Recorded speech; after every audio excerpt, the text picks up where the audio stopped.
Good morning, Colin. How you going? Good morning, Alan. Thank you for having me back. No, that's all right. We're always looking for truth and information. Now, Colin, as I said, you've done a submission to the Queensland Government? Yes, I have. I mean, they've got this new inquiry to find out more about vaping in Queensland, and they're looking for more information.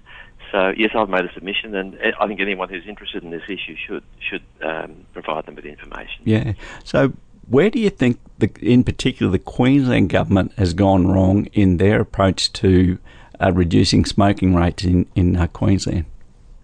Well, first of all, Queensland has the highest adult smoking rate in Australia, and it was 15.5% at the last assessment, and it's not going down. It's dropped marginally over the last 7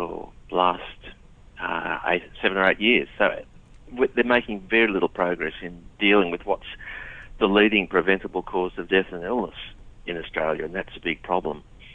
But they've become very concerned about vaping, and I think that's wrong, the way that they've given this they have such concerns about vaping, because vaping is the most effective quitting aid we've got for smokers, and it has huge potential to reduce the high smoking rate in Queensland. Mm. Now, look, before we go on, now I know I think I asked you last time, you're not funded by any of the vaping industry or anything like that, are you? Absolutely not. I've never received funding from tobacco companies or e-cigarette companies. Never have. No. Yeah. Now, I'm in this for public health, Alan. I've been seeing smokers for 40 years and watching them die and trying to help them. And I've just been so excited to see vaping come on the scene, because it really is working for so many people where other treatments don't. Yeah. So where is the government and the health bureaucrat, where is their beef with trying to make vaping more accessible for people that need an option to smoking? Why have they got this?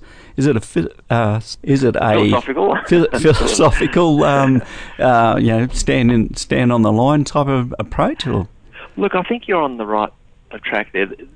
Vaping is now available freely for adult smokers in all other Western countries, except Australia. So in New Zealand and the UK, the government encourages smokers who can't quit to switch to vaping because it works. So the evidence is there. It's a very effective treatment. It has small risks like everything, but if you're a smoker and you switch to vaping, there'll be enormous benefits to your health. So the evidence is there. The scientific evidence isn't in doubt, but there's opposition to vaping because for political reasons and for ideological reasons. So a lot of people think that smokers should just quit, and they should quit nicotine completely, and that's the only way of dealing with smoking. That's easier said than done, of course. And the problem is that there are just many people who can't, and 2 out of 3 of them will die prematurely from their smoking. So we have to have other options for those people. We can't just leave them unhelped. And vaping is an option for those people who just can't give up that whole smoking ritual and the sensations, the habit of smoking. But with vaping, you can have all that and your nicotine, but without most of the poisons. Yeah. Now, Colin, I can't understand why governments would be so keen on outlawing vaping when they can make an enormous amount of money out of it through taxes. What's their beef? This just doesn't make any sense to me. It doesn't. Look, they make $13 or $14 billion a year from tobacco taxes, and they will have to replace that if people switch to vaping, and there will be certainly a huge reduction in tobacco taxes. But there was a recent report from the UK on the Australian market, and the assessment was that there'd be about $1 billion worth of revenue from the vaping market if they legalise it at the current rate. But there would be a huge potential economic stimulus if vaping was allowed. If the manufacturers were allowed to make nicotine liquids in Australia, there'd be a huge industry from that. And the vaping retail sector would expand as well. So there is a huge potential revenue stream, but also, much more importantly, of course, is the benefits to health. And there would be huge savings in health costs and Medicare costs. Okay, so when does this... you've put your submission in. When does the government plan to sit down and come up with a a credible plan, or if they are. I think, yes. Look, I think they've said it will be finalised by the 1st of August, 31st of August. They'll report back to. But look, I can tell you, Alan, they've already decided what they want to do. I mean, the Queensland government is very anti-vaping. They've got a long history of misinformation about vaping, and a lot of the information on their websites and their campaigns have been very misleading. And they, for example, are concerned about youth vaping, and we all are, but the risks from that are so far appear to be very small. And there is no concern about vaping being a gateway to smoking, which is what they keep talking about. I mean, the research is very clear about that now. What we're finding is kids who've never smoked, yes, they're trying vaping, a lot of them, but most of that is just experimental and short-term. And there's no evidence that vaping is leading those kids to smoking.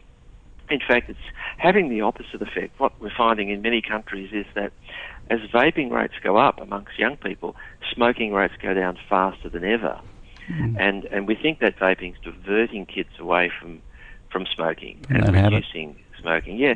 So, they're focused on issues which are not evidence-based, and that's driving their agenda, I think. Yeah.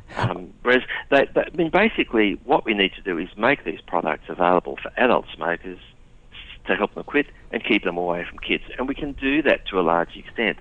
But what we've set up is a system where we've made it so hard to adults to get vapes that the black market sprung up to provide them. Yeah. And the black market, of course, sells to kids. So we've created a problem with lots of kids vaping. And the solution is not to restrict vaping further. It's to regulate it strictly, but make it available legally more easily for adults. Yeah. But we keep getting told ad nauseum, I might add, to follow the science. Well, why don't they follow the bloody science? Well, exactly. And the science is very clear, and other countries have recognised that.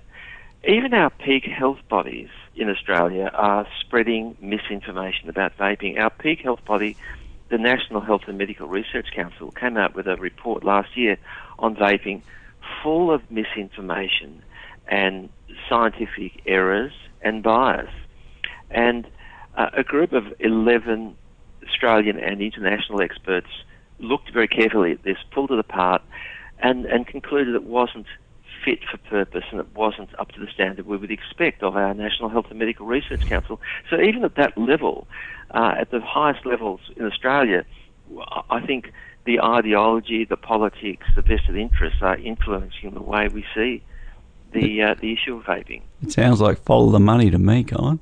Well, that's if you ask most smokers, that's what they would say about the way the government sees smoking. It's a bit of a cash cow, and there are certainly vested interests, and there's an argument which says that the government does want to protect that income. Yeah, I mean, it just seems like a no-brainer to me. But what am I? I'm just a failed Boilermaker. It just seems just too.